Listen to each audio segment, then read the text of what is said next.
fragile beauty, a restless creature. Let me be your only teacher. Was the pleasure worth the pain, or did it all end up the same? And I'll remember you.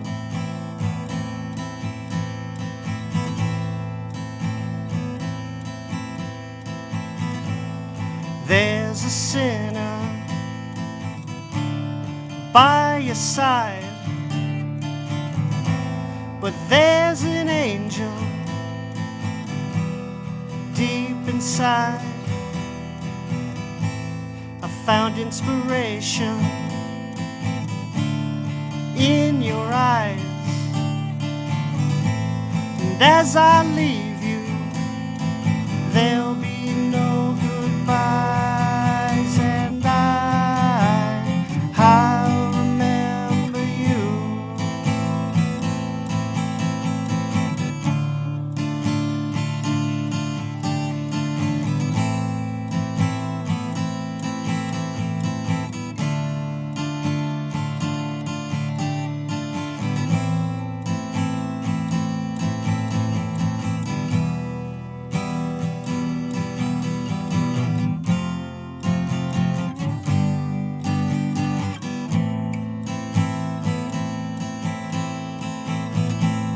Stole my secrets with your style, and found my weakness with your smile. I should have never let you in. I should have stopped before I began, and I'll remember you, and I'll remember you, and I'll remember you. Welcome to River Talk. This is the River's Edge Radio Network. Live music from Nick Eiben here in studio. We're going to be talking with him about his music and about a music video that was just released that he worked with our good friend Michael Sorg with Sorgatron Media in creating. Really, really exciting stuff. Great music from him. You have more of that to look forward to here. This is the River's Edge Radio Network. I'm Brian Crawford, broadcasting from Mr. Small's studio. Don't forget you can listen to The River's Edge via your favorite Alexa device. Just say, Alexa, play The River's Edge station on TuneIn, and you can listen to us right there. Speaking of radio, Wendy Bell is back in business. She's come back. Everyone thought she was gone. Well, she never actually left. She started a Facebook page, which blew up. But she's back after being banned from WTAE. She's back in the radio business, and she's being paired with Marty Griffin on KDKA. KDKA brought in Wendy Bell, and people, of course, are either elated or livid over KDKA's hiring of Wendy Bell. It's important to note that KDKA Radio and KDKA TV are now two separate entities. I think it's a great move by KDKA in terms of bringing in ratings. She brings a huge following, and the controversy is something that people are going to want to listen to. People are going to be interested in her return to more traditional media.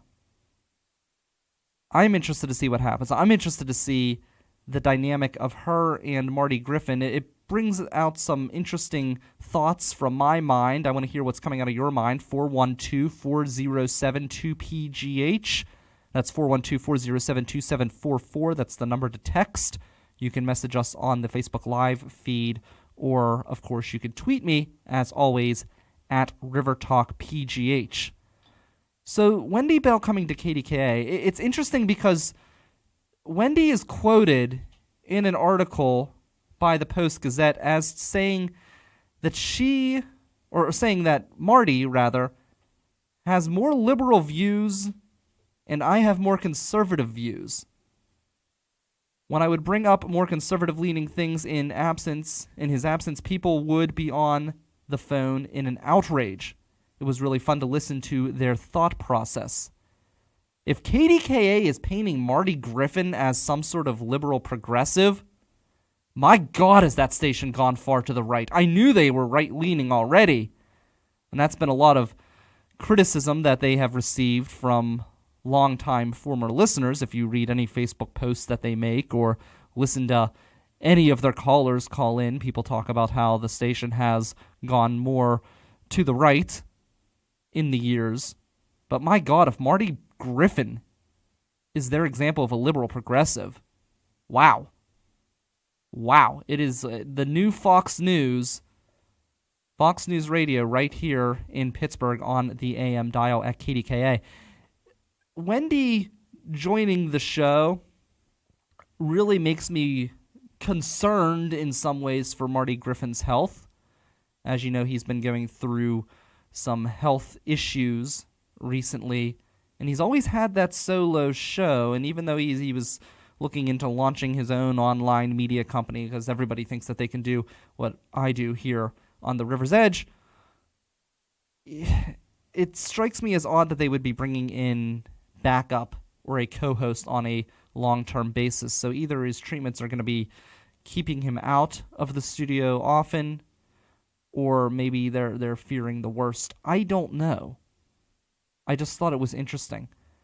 But the idea that Marty Griffin is a conservative, we always had Mike Pintek. He was very conservative. He's been replaced with Ellis Cannon.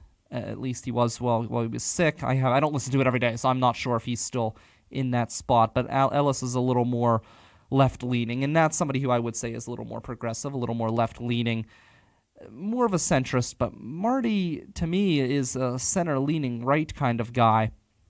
I don't know. I think it's a bad direction for the station long-term. Right now, they have an older fan base that tends to lean more to the right. But eventually that's going to change. Pittsburgh is becoming more and more of a progressive city. If you look at the demographics that Pittsburgh has sent to the General Assembly in Harrisburg, for example, if you look at Lindsey Williams, who's in the news, we're going to talk about her in just a few minutes. You've got people who are very far left making it into the state legislature here in the city. Not your typical blue dog, middle-of-the-road, Dom Costa type of Democrats, but we're talking Democratic socialists who are making their way into the state capitol, coming right here from Pittsburgh. So is this a long-term successful move for the old-time radio station, now the oldest in Pittsburgh, with the unfortunate passing of KQV? I don't know. I question the move. I don't think it's the right move for the station long term. And I don't think it's going to... I think a lot of younger, a lot of younger millennial listeners who already don't listen to KDK, this isn't going to bring them to the station. And in the future, those are the people that they need to get listening in. And they're not going to tune in for Wendy Bell. Most people who are millennials are outraged by the comments she made in regards to a murder that many believe are racist. They're not going to then switch over to the AM dial to listen to Wendy Bell. So I think it's a bad move. I think it's a great move in the short term. Long term, terrible move. And I'm speaking strictly in terms of business decisions. So I want to hear your thoughts on that. Another Sears store is closing as well, speaking of jobs. And I know everyone's sitting there right now, tuned in, listening in either on Facebook or you're listening Monday morning, 10 a.m. at riversedgepgh.com on the stream, the 24-hour stream. I know you're sitting there and you're sighing, you're rolling your eyes, you're thinking about changing the station because you think, oh my goodness, another Sears closing. How boring. How yesterday's news. But this Sears is a little bit different. It's the Sears in Westmoreland Mall, and the reason why I say it's a little bit different is this Sears closing means something to me because that Sears was actually my first job. It's the first place that Brian Crawford ever worked in, straight out of high school. And I remember going there. It was the weirdest job interview in the world. Let me lay some groundwork for you just so you can understand. My dad is an identical twin. And my dad's brother had a son, and then 3.5 years later, I was born. And then that same year, my dad's brother had a daughter, and then 3.5 years later, my dad had a daughter. So it's like this weird time warp thing that's going on that I think can only exist in identical twins. But it continues. I go into Sears. I'm sitting there. I'm having an interview for apparel, I think. Or I don't know what it was. I went in there for something. I went in there for an interview. I didn't really care. I just wanted a job. My mom's yelling at me, you need to get a job. I didn't have a job through high school. I was involved in too many things. Band, scouts, extracurriculars, homework. Remember we had that conversation a few weeks ago about kids doing homework, yes or no, and we talked about kids have too much shit to do. I was an example of a kid who had too much shit to do. So I didn't have a job through high school. I go to get a job. I'm there in a job interview. They're talking to me, and they think, wow, this kid is someone who's kind of up on things. Maybe he should be in the electronics department. So they bring in the bigwig from the electronics department to talk to Brian Crawford about getting a job in the electronics section. Well, he sits down and almost immediately doesn't ask me any questions. He goes, I can't hire him. I have somebody coming in for a job interview to be an electronics salesman later today. So they tell me, well, would you be willing to do apparel? I said, I don't care. I just need a job. Just anything. Anything will do. So I go home and I find out later that it was my dad's brother's son, my cousin, the identical twins' son, who was the person being brought in for the electronics interview, which is why there was so much confusion about a Crawford coming in for an interview and where to place him. It's bizarre. So then it gets even weirder. I go in, and this is a sign of things to come. I go in there for my first day of training, and it happens to be the last day on the pay schedule. And I had to leave early to go for a camping trip. They take out the occupation tax. They take out the early taxes. It's the first job I've ever had, so the government's coming at you for everything you got, right? I get the check in the mail. It's a paper check. I don't even know if they had direct deposits then. I was still using personal checks for everything. And I get this paycheck, my very first paycheck. And in anticipation, I rip open the envelope. My hands are shaking. I'm excited. Finally, I've made some money. I finally have entered the workforce. I pull the check out of the envelope. I look at the number. And I look at it again. And I look at it a third time in disbelief because I was paid a mere $1.36. With the couple hours I worked, with the taxes coming out, it sure was a sign of things to come. I don't know that I ever recovered. I loved the job, though, Sears. It was such a great job. No, it wasn't. I mean, the pay sucked. But it was a great job for me as someone who didn't really understand large mega companies exploiting their employees. I made a $6.20 something an hour. That was before minimum wage was at 7 something, which was just slightly above minimum wage. And I liked the job so much. I had worked there way after I should have. I had gotten a second job at Kmart, and I was still coming to Sears once a month. And even though they were the same company, I was doing both. I tricked them into giving me a raise. This is a whole other story that we'll tell some other time. But that particular store, so many memories, so many stories that I've told on this show. You have no idea how much that first job has influenced the entire direction of this show. My entire life changed because I worked at Sears, and I know that sounds dramatic. But seriously, anyone who's worked in retail or food service knows that people suck. People are assholes. All these stories I read, they pale in comparison to some of the scumbags that I've had to deal with over the years working in the public. People suck. You probably suck if you're watching this show. He sucks. I don't know. You're okay. No, you're definitely right. I'm right. Okay. People are miserable. People are assholes, and they take it out on people who work in the service industry.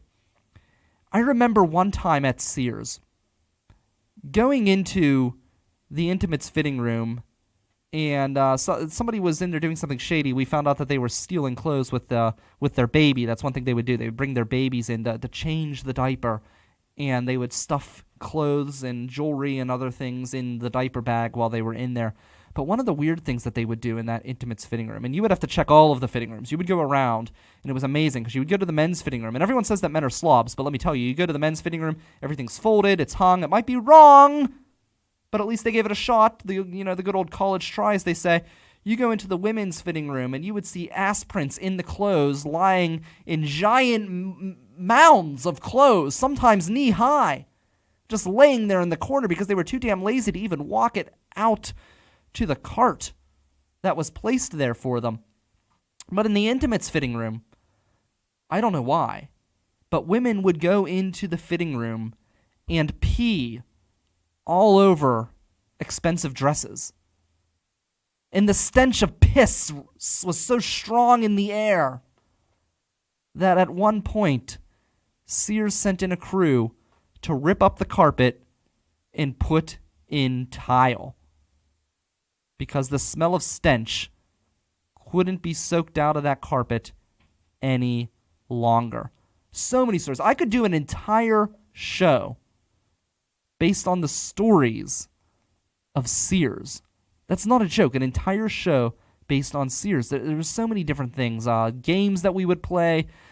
There was a room, a motion-censored room that we would go in, and there was nothing in there. It was no longer being used, and we had this game where we would stand perfectly still and wait for the lights to turn off, and you would have to try to move your way across the room without the lights turning back on. And as soon as the lights turned on, you had to freeze and hold that pose until the lights went back off. It was crazy. I mean, there were so many things we would do there. It was a really interesting time. A really interesting time. I enjoyed my time there. Sad to see it go. Tell me some of your retail stories. I would love to hear them. Some of your customer interaction stories. Oh, I got one. You have one. All right. We've got a story man. from Zach Fell, our fantastic engineer here. We're going to talk a little bit about this picture behind me, too, if you're watching the live video. We have a great meme in the background. It is like the meme of the month, in my opinion, and it just, when I read it, my mind was opened. It was like, whoa. But go ahead. All right, retail. This is just how bad customers are. Not really bad. It's stupid. Bad. Stupid, bad. Incompetent, All right, lazy, miserable. I was working at a bookstore a couple years ago. I was working through college, and our store had a traditional door where you walk up to it, you grab the handle, you pull it, swings open, you walk inside. What's right? that? I know, man. It's the days are long gone that we have automatic door, or now that we have automatic doors. But the store right next to us had an automatic door that you had to walk in front of, and it opened for you. You walk inside, then I don't know, go do your retail thing. You don't know how many times I had people walk into my store and ask me, "Hey, how do I get inside of something store?" I don't want to drop the name, and I don't know how. Like, that's such a strange thing to be asked while you're like at a register. Hey, how do I get inside of here? You walk about 20 feet out the door that way, and the door is open for you, and then you walk inside. And this happened, I don't know how many times. I got this at least once a week over the course of months. And one day someone walks in, and they're going to do the question that I knew was coming, because they were eyeing up a door, like a closet door inside of our store where I think like the water pump was or something like that. And they said, "Is that the door to the next door store?" I'm just like, "No. You have to walk out of our store. Go over there, and the door's open for you." And it's your mind hurt, dumb. right? Your mind hurt. They're so stupid. The door's open for you. They're automatic. There's a sign above their door with the name of the store. Why do you think the entrance to their store is in our store? You know why? Because they're stupid. Not only that, because companies like Giant Eagle are putting hardware stores inside of their stores, so it's confusing the hell out of people. I just assume they're all dumb. Yeah. Speaking of dumb people, theft. I always hated thieves because the big companies take the money right out of the pockets of the employees. So I have no love for thieves. They factor that into the cost of all the goods they're selling, so you're just making everything more expensive for everyone else. And you're also costing people raises and things like that. In most places, right, they will try to be discreet about shoplifters. If they catch someone, everything's under, hush hush. They'll take them into the back room. They'll call the police. They try to be very secretive about it. They don't want people to know that people are shoplifting in the store, right? Not Sears. Sears they were badasses in Greensburg when it came to theft. They caught somebody stealing. They might as well just send out an alarm over the PA system. It was incredible.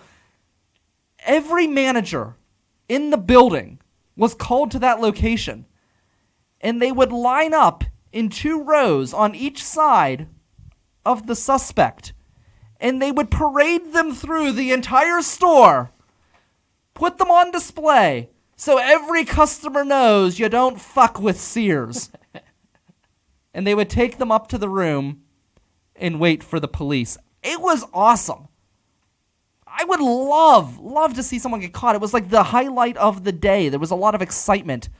And they used to include the employees. Most places say, oh, no, don't get involved. Well, at Sears, they're telling you, watch this person, stash this, look in this rack for unusual items.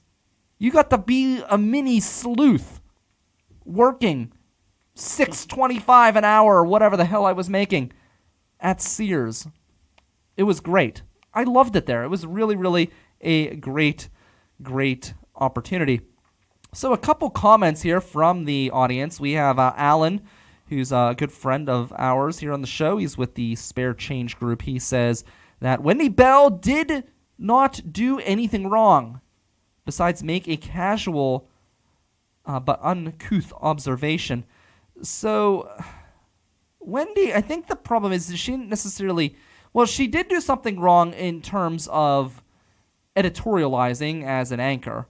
But as I asked, because she did it from the company page. She didn't do it from her personal page. But even so, when you're in the media, anything that you do, it's out there. But I asked the question then, and I'll ask the question now. Did WTAE want Wendy Bell to show her personality off when she was using social media? And if she did, it seems a bit hypocritical that they would fire her for it. If they didn't, off with her head! Because it is, in my opinion, what she did. I don't think it was the best practice in journalism ethics. Now, I'm not a journalist, so I could say whatever I want. I'm a talk show host. And that's the glory about what Wendy Bell will be doing now that she's on KDKA. Because KDKA radio, they're a little tricky. They pretend to be a news station, but if you really read the title, it's News Talk. Speaking of talk, we've got the top 5 coming up in just a few minutes. But before that, we have the fantastic, the talented Nick Eiben right here in studio with one more song for you. We're going to be talking with him about his music, about his music video. And we're going to be talking about an interesting top 5, which I'm really excited to bring you, which will include adulting, it'll include food, it'll include public transit, and it will include alcohol. It's coming up right after Nick, right here on Pittsburgh's Voice for Local Music, The River's Edge.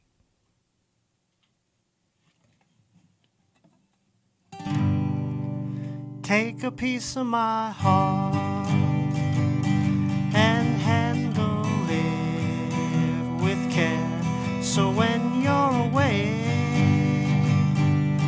I'll always be there. Take a look up to the sky and remember the reasons why. It's just good night, it's not goodbye. Take a piece of my heart, for it's yours to keep, so I can be with you while you're dreaming in your sleep. When you lie there and close your eyes, you'll remember the reasons why. It's just good night, it's not goodbye. It's just good night, it's not goodbye. When morning comes, I'll be by your side.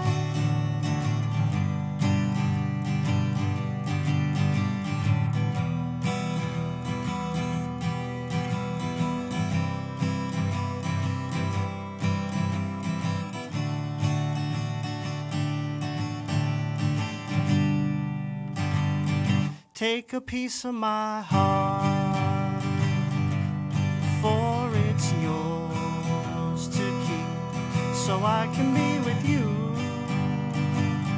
while you're dreaming in your sleep.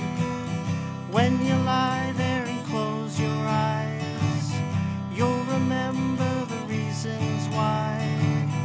It's just good night, it's not goodbye. It's just good night, it's not goodbye.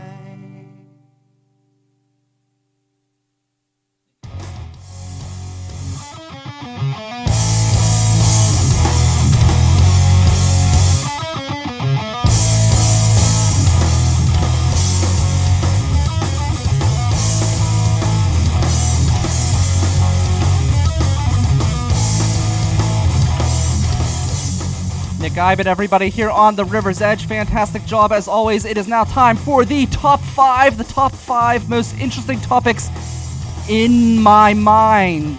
There's an underground train that is being tunneled through New York. It's not the subway, it's an addition. 150,000 customers a day will be accommodated by this train. They're putting $11 billion into the project over 4 years, and still, I can't even get more than one bus an hour in Millville. What the hell is wrong with this city? I want to see money and investment. I want to see improvements. I want to see a damn train tunneled under Pittsburgh, damn it. That's what I want. Pitt, the University of Pittsburgh, is being recognized by the EPA. That's right, even under Trump, the EPA will still recognize something that has to do with environmentalism. The EPA is recognizing the University of Pittsburgh for saving in food costs. The University of Pittsburgh has a program where they are actually taking used food from different establishments in the university and sending it out for animal fodder. They're reusing it. They're saving it from getting into the dumps. It's a fantastic program, doing a great job. It's really a movement that is actually going across the country, but it is happening here in Pittsburgh, and they're going to be saving 200,000 tons that'll be donated for animal feed. A total of 648,000 tons of food will be stopped from heading into the landfills due to this project. Really, really great stuff. New cameras have been put into Hayes Woods to spy on the Hayes Woods Eagles. And of course, all of the media, the traditional media, the media who completely ignored the sale of Hayes Woods, they're going to be in an uproar over this, of course. It just still blows my mind that they obsess over these bald eagles.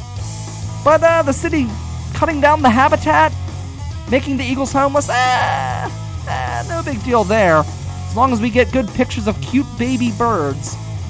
Screw the rest of the environment, right? Adulting, it's still being used. Adulting is still being used, and it makes millennials look like morons. It makes them look like putzes. It makes them look like the baby whiny snowflakes that everyone says that they are. As you know, if you listen to this program, big defender of millennials. I think they have done a lot of great things in this country. and they're being dealt a raw hand from the baby boomers, from the Gen Xers who have bankrupted this country, left us the mess, and now we're struggling to get by, and of course we're treated as the villains by the big generational bullies. But my God, you go around bitching and whining and crying about doing everyday things, so much so that you've coined a term called adulting to try to excuse it or lighten the mood. You just sound like whiny babies. You sound like snowflakes.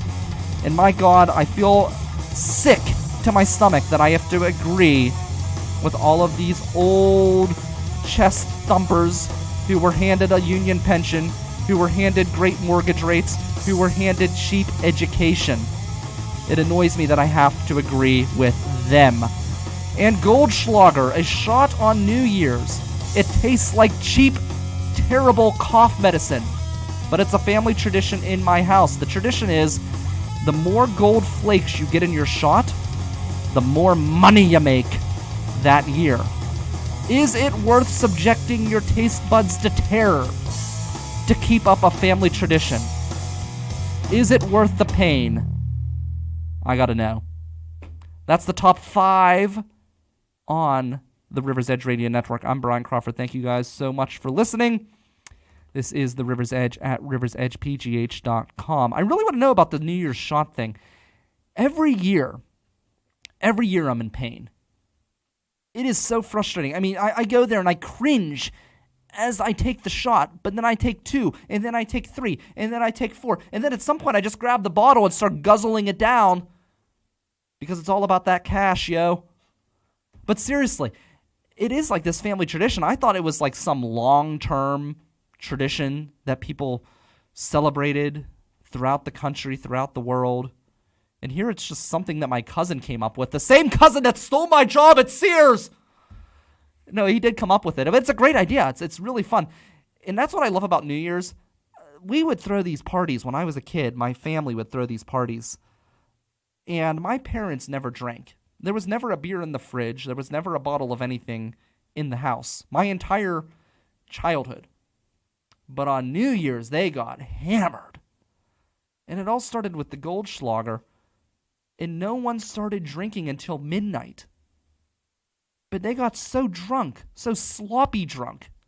It was absolutely crazy. I mean, it was some of the craziest memories I've ever remembered. If you love the top 5, you're going to love the Mike Sasson Show. They talk about drinking. They got bar thoughts and experiences with Alex. That's one of their segments where Alex comes up with a thought that she experienced while she was at the bar. It's great stuff. It's a weekly no-holds-barred journey into the minds of accomplished comedian Mike Sasson and his producer and co-host Alex Clements, where no topics, none, are off limits. Often funny, never boring. The Mike Sasson Show, Tuesdays at 9 a.m. on the River's Edge Radio Network. They're going to be going live on Facebook a little later tonight. I'm going to be coming in studio because, again, as we said, Alex, she likes to drink. Tomorrow is one of the biggest drinking days of the year. What's a bigger drinking day? Is it New Year's or is it St. Patrick's Day? Gonna have to survey some hospitals on that one. Yeah, I mean, I'm not sure. I feel like most of the world, it's probably New Year's Eve. But in Pittsburgh, I imagine it may actually be St. Patrick's Day, especially in the old days. My friend would tell me about the old St. Patrick's Day parade, and apparently most of the parade was just a bunch of drunks walking down the street. I don't know. I've never gone down. Too much people. That sounds about right. Yeah, but that sounds fantastic. Speaking of cool things, we've had this picture behind me the entire time. And I put it up there just because I loved it. Usually we have this beautiful picture of the city behind us. But today we decided to put up this meme, and it says, if I can read it here, it says, "No matter how stupid you feel, remember Little Red Riding Hood thought that a wolf dressed in drag was her grandmother." Essentially, that's what it says, something to that effect. And I never really thought about it that way until I read this meme. Our friend Sammy Toronto, she used to come on the show every once in a while as an entertainment commentator. She's spoken to all sorts of people, interviewed William Shatner, for example, different people. She posted this meme on her Facebook, and my mind, it was blown. I stood there and I read it and I read it and I read it and I thought, you know what, you're right. How crazy. I never thought of it that way. But yeah, what a stupid little girl. How stupid can you be to think that a wolf is your grandmother? Maybe she's blind. I don't know. Certainly doesn't have that wolf nose because she would have smelled the difference. But I just thought that was fantastic. And I never thought about it that way. And I love different perspectives on old fairy tales. Read Fables. That's the moral of the story. A comic book called Fables where the big bad wolf is like a detective and Snow White is the deputy mayor. I'm serious. It's a comic book. Snow White is like the deputy mayor in this town of super storytelling creatures in New York City. And there's one book in Fables where Shere Khan from the Jungle Book, it's the tiger, the villainous tiger in the Jungle Book, he's terrorizing this section of outside of Fabletown where they live. It's called the Farm. And she goes up to quash the rebellion, Snow White. And Shere Khan is chasing her and trying to kill her. And she gets a hold of a gun and she says, "Die, you evil fucking bang, bang, bang." She kills Shere Khan. It's an awesome comic book series. You have to read it. I know everybody's listening. They're like, what the hell is he talking about? Just get Fables, I'm telling you. It's a read you don't want to miss. Obviously, you don't want to miss the music of Mr. Nick Eiben. You've heard it twice. You're going to hear it one more time at the end of the show. And you're not going to want to miss this conversation that we're having right now. Nick, welcome to River Talk. Welcome to the River's Edge. You just released a new music video, and you were working with my buddy Michael Sorg. Mm-hmm. Now, how did you get in touch with Michael Sorg? My friends in Max Out, who I mentioned earlier. Yeah, off air. We mentioned that Max Out. You know the guys from Max Out, who you can hear streaming, I believe, on both stations right now, the River's Edge and the Middle Edge. He worked with them on a video. So when I was looking to make one, my friend recommended them, yeah. He's Michael, and I really liked his work, and we worked well with each other, and I think we've made about 7 now. So that's how it.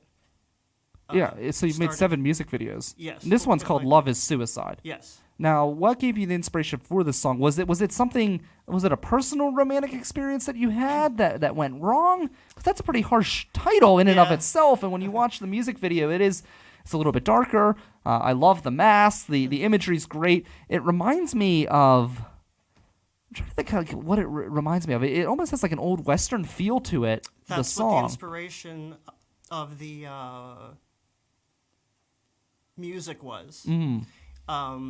Is those old Western movies, and then the lyrics on that one were more of a stream of consciousness. Mm-hmm. And after I had something, I sort of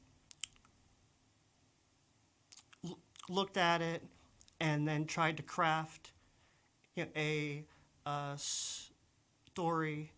So this isn't a personal story then? Not this one, no.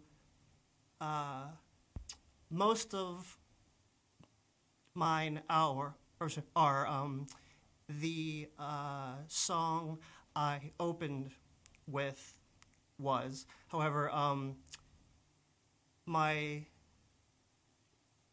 new one here, sometimes the lyrics tell you what it is, and I just sort of crafted something around that.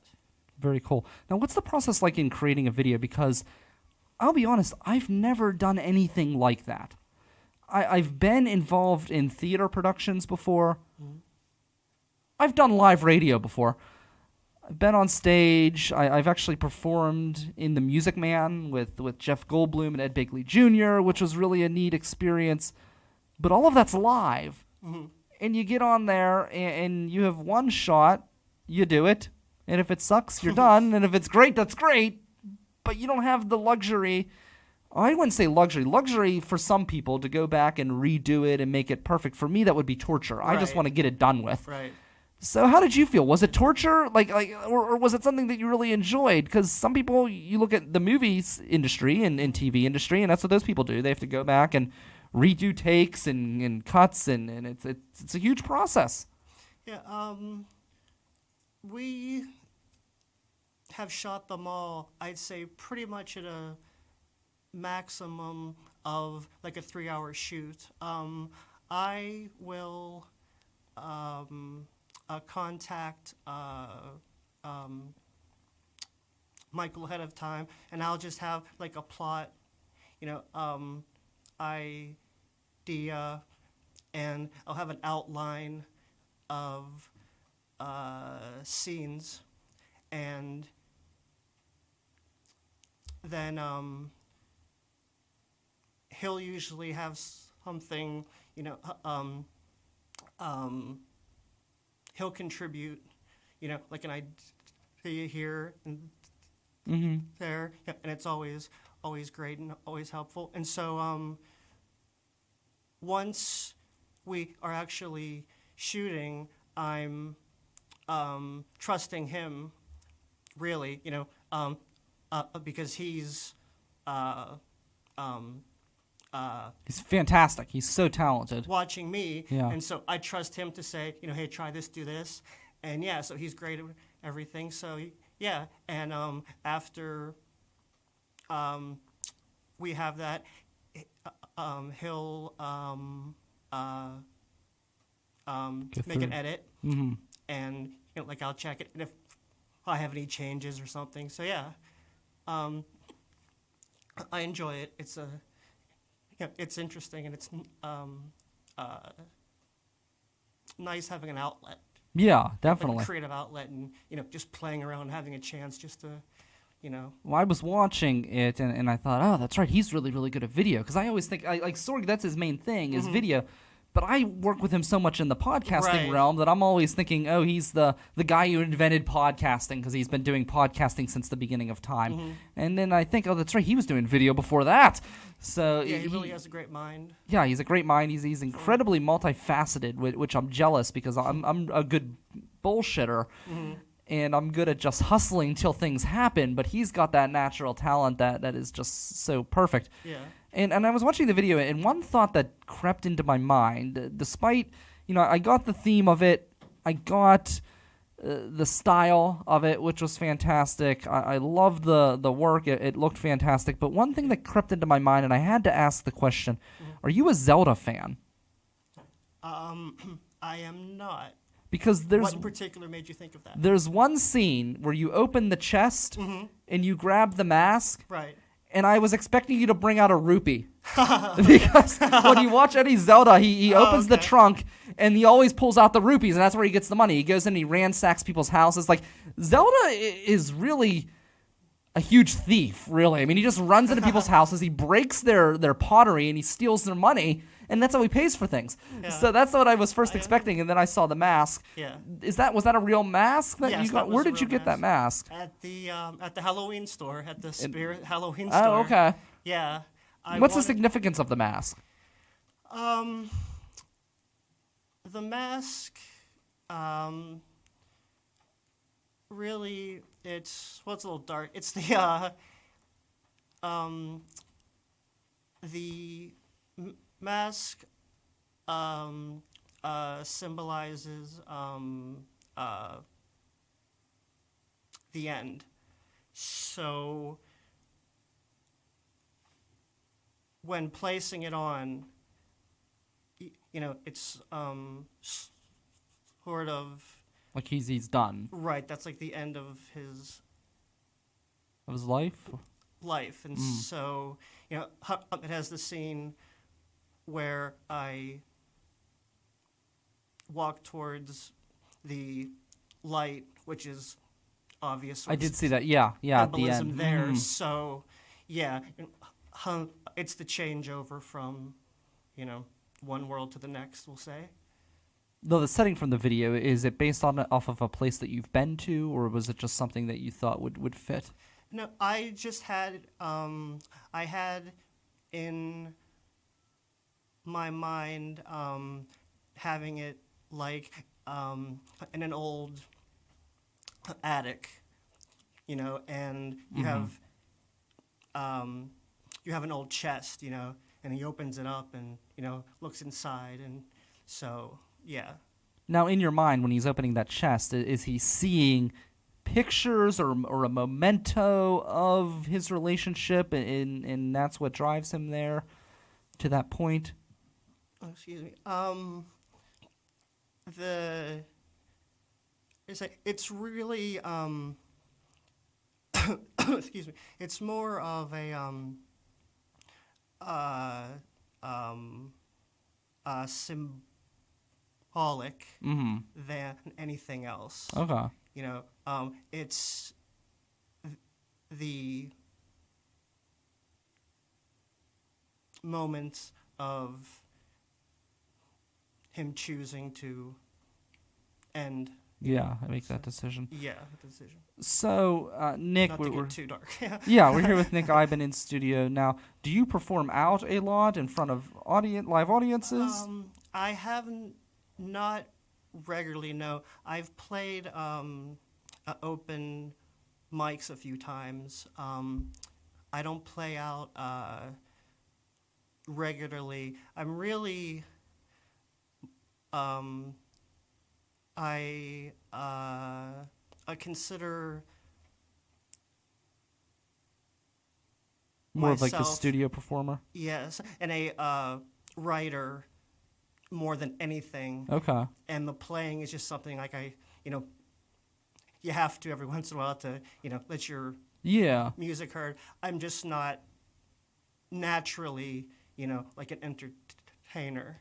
Well, you do a great job in the videos, I and appreciate that. And I imagine that you also it would be hard to find. You could do it, depending on who's running sound, but it's hard to find the right sound guys to do exactly what you're looking to do. Listening to the video, the effects that you have added into the video, they don't change anything. I mean, it's your natural voice coming through, but there's definitely some effects that are added in to kind of get the feel that you're looking for in that video. Oh, right, on that song there are some... Yes, in that song, vocal and I feel like effects. to try to do that on the road, it would be hard to find the right sound guy who could materialize that in person. Am I wrong in thinking that? Right, I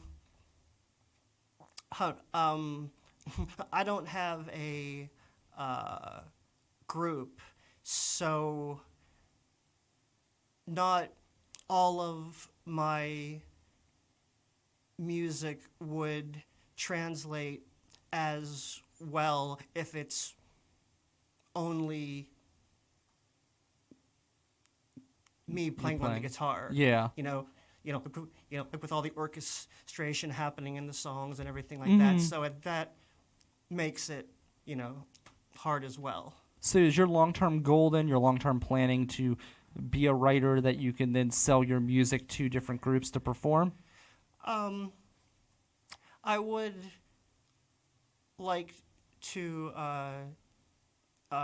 do that, or if the opportunity came along, like from a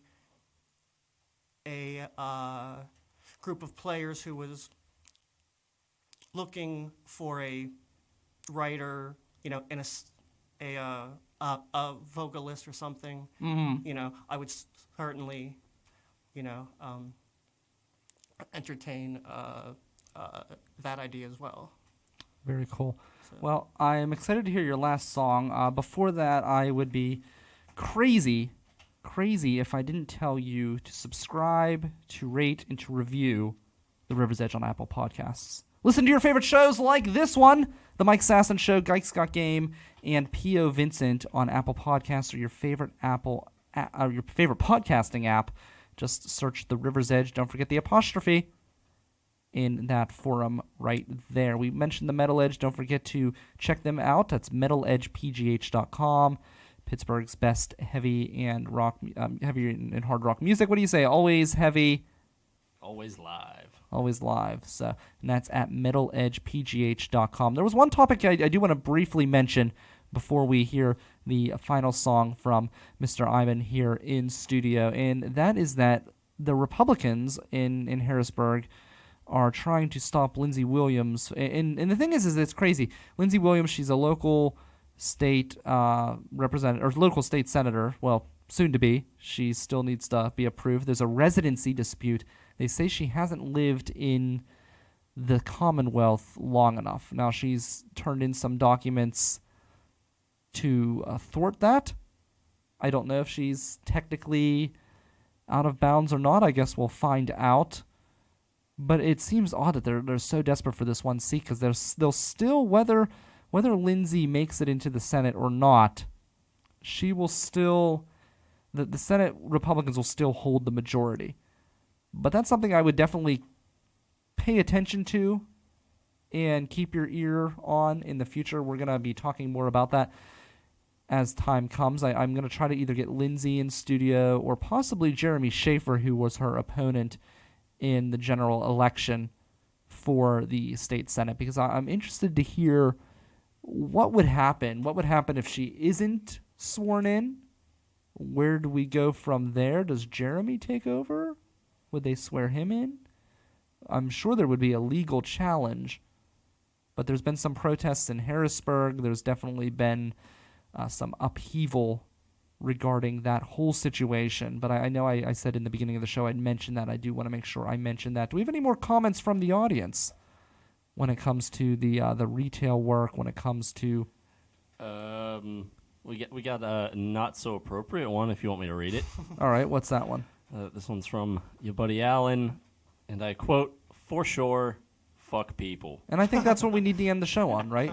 Fuck people, because that's really the moral for today's story. I mean, you got freaking Little Red Riding Hood, can't even tell the difference between a wolf and her grandma. I mean, what kind of granddaughter is that? What kind of unloving, uncaring granddaughter is that? Oh, Grandma, what big teeth you have! So you go in my species. Yeah, you walk in. First off, you insult the old lady. Oh, your teeth are ugly. Your ears are so big. What's wrong with you? But then again, as the meme says, she's too dumb to realize that her grandmother's not a wolf. So, again, in Alan's words, we'll let him end the vocal part of today's show. Just fuck people, right? Don't forget, I'll be back this Friday. This is the last show. This is it. Tomorrow's New Year's Eve. I will not be in here. I will not be doing anything for this place. I will be going out, and I will be drinking my shot of Goldschlager at midnight as I cringe. And it's not even just the cringe. It's worse than the taste buds. Your entire stomach burns in agony because your entire body is trying to reject this stuff. You're basically poisoning yourself. And I'm not talking about normal alcohol poisoning. I'm talking like rat poison. That's what it feels like on its way down your esophagus and into the stomach. Even your stomach acids are like, oh, this shit? No. It's bad. I mean, and if you think about it, how healthy can drinking pure gold be? Because there are actual gold flakes in a shot of Goldschlager. If you have a New Year's tradition that's abnormal, we're not talking about the normal noisemakers, something weird, let us know, and maybe I will incorporate that into my New Year's tradition going forward. I stay home and stay sober. Does that count? No, that sucks. I went to a party once like that. I remember, so we would go to the family parties. I'll end on this story before we get one more song in from Nick. Went to a friend's party. I was so excited. I'm a kid in high school. Been to the family party for years. Didn't realize how good I had it.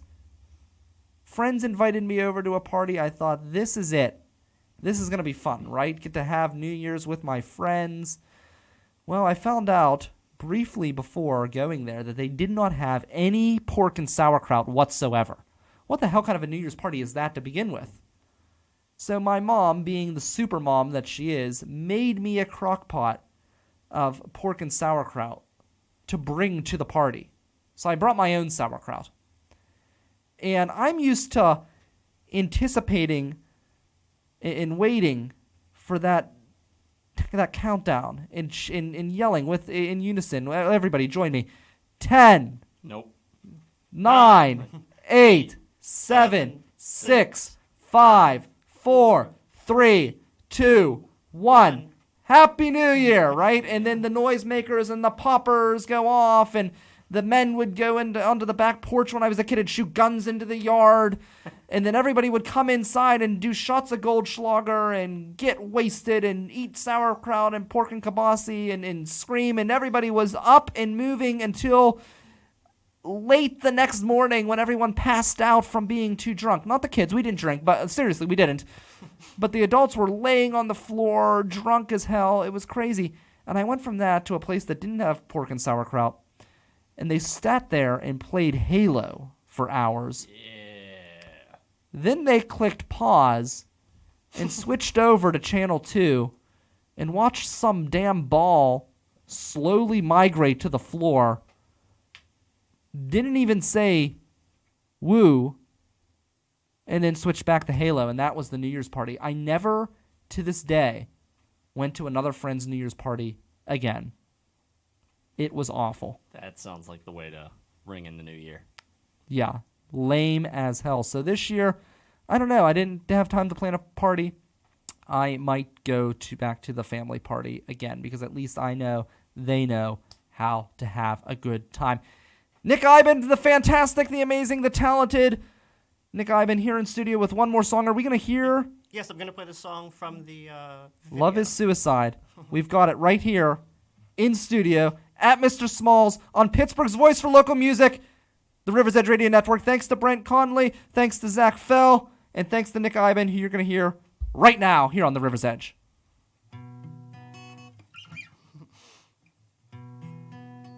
Oh my gosh.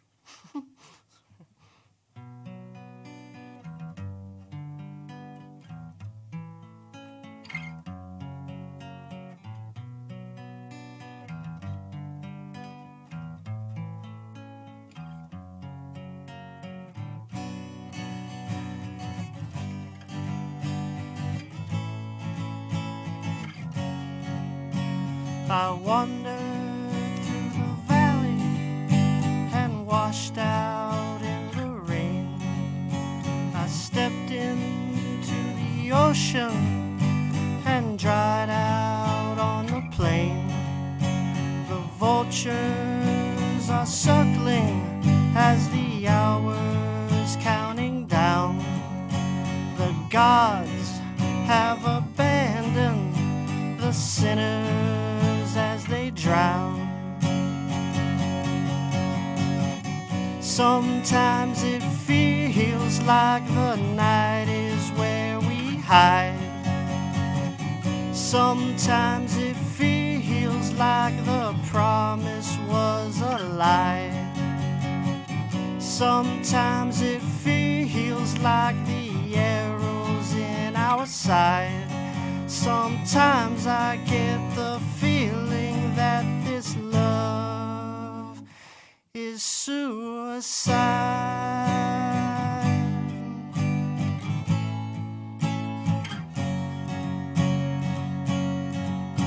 The plans for escaping are buried in the past.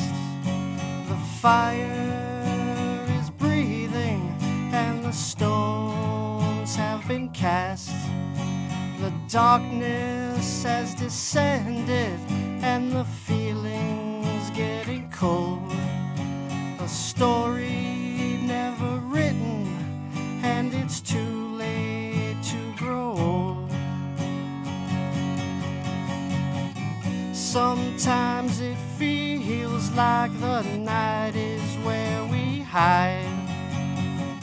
Sometimes it feels like the promise was a lie. Sometimes it feels like the arrows in our side. Sometimes I get the feeling that this love is suicide.